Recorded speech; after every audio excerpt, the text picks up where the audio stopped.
Hello everyone, আসসালামু আলাইকুম। কেমন আছেন সবাই? আশা করছি সবাই ভালো আছেন, সুস্থ আছেন। তো আজ ভিডিওটি আমি সকাল থেকে শুরু করছি। সকালবেলায় ঘুম থেকে উঠেই বাইরে গিয়েছিলাম। বাইরে গিয়েই তো মনটা ভালো হয়ে যায়। মানে মাশাআল্লাহ, প্রত্যেকটা গাছে এত পরিমাণ মুকুল এসেছে। এবার অন্যবারের তুলনায় এবার অনেক বেশি মুকুল এসেছে, আলহামদুলিল্লাহ। তো এরপরে বাহির থেকে এসে আমি সকালে নাস্তা করে নেই। মানে সকালে তো আমি ভাতই খেয়ে থাকি। তো সকালে খেয়েছিলাম টমেটো আলু ভর্তা আর ডিম ভাজি দিয়ে ভাত খেয়েছিলাম। সকালবেলায় ভর্তা ভাত হলে আর কিছুই লাগে না। ভর্তা আমার অনেক পছন্দ। তো এরপরে আমি খাওয়া দাওয়া শেষ করি। আর আলু ভর্তা বাদে পৃথিবীর সব ভর্তাই আমার অনেক পছন্দ। আলুও আমার পছন্দ না, আলু ভর্তাও পছন্দ না।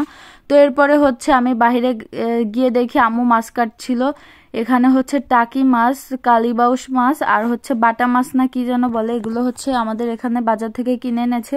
ওগুলোই আম্মু কাটাকাটি করছিল। টাকি মাছের ভর্তা কিন্তু ধনিয়া পাতা দিয়ে খেতে অনেক ভালো লাগে। তো এরপরে আম্মু মাছ কাটছিল আর আমি পাশে বসেছিলাম। আর এখানে দুইটা মিডিয়াম সাইজের শোল মাছও ছিল। শোল টাকি মাছ কিন্তু শীতকালে সব থেকে ভালো লাগে। তো আম্মু এবার মাছগুলো কেটে নিচ্ছে আর আমি ভিতরে এসে চা বানাই। অনেক দিন দুধ চা খাওয়া হয় না। রং চা আমার বেশি পছন্দ।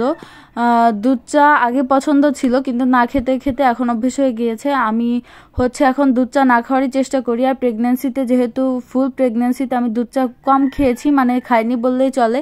তো অভ্যেস হয়ে গিয়েছে। এখন রং চা ভালোই খেতে পারি। র চা, ব্ল্যাক টি এগুলো খেয়েই আমার জীবন চলছে।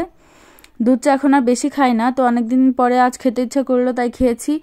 এরপরে দেখে আম্মু রান্না বান্নাও শেষ। আজ কালীবাউস মাছ দিয়ে লাউ দিয়ে টমেটো দিয়ে রান্না করেছে। তো এটাই দুপুরে খাবো।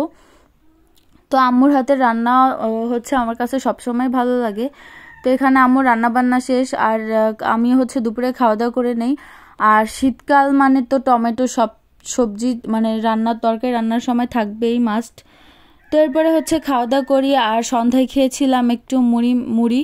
তো এভাবে দুধ চিনি মুড়ি দিয়ে কে কে খান অবশ্যই জানাবেন। আমার কিন্তু এটা ভীষণ পছন্দ।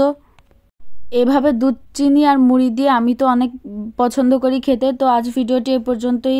সবাইকে অসংখ্য ধন্যবাদ সম্পূর্ণ ভিডিওটি দেখার জন্য। আল্লাহ হাফেজ।